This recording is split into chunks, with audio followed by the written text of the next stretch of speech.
Fly ash is the waste product from the burning of coal to generate electricity. Currently we dispose of about 60% of it in landfills and only use about 40% of it for beneficial reuse. The use of fly ash in concrete is not unusual. We've been using it for about 70 years.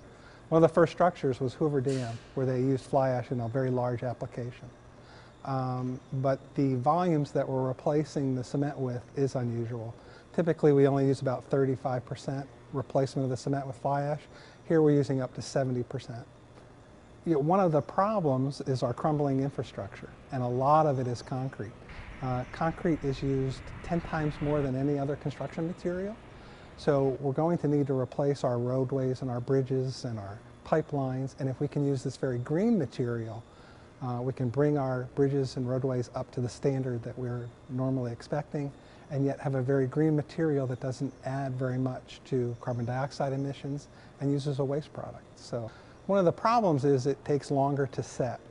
So what we're looking at is what additives can we put in the concrete so it sets faster even with the high volumes of fly ash. What I'm doing right now is marking cracks on the beam as they appear. So as we apply more load to the beam, the cracks will grow, and so I mark where the crack extends to and then at what load. Basically what we want to do is prove that the high volume fly ash concrete is as good as traditional concrete. To make sure the same design equations can be used, the same applications as you would in traditional concrete applications.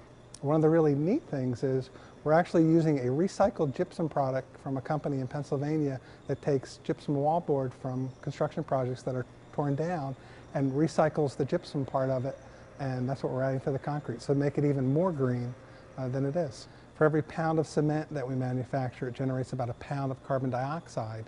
So cement is one of the leading producers of carbon dioxide or greenhouse gas emissions. So by using the fly ash, we reduce that much more carbon dioxide in the air.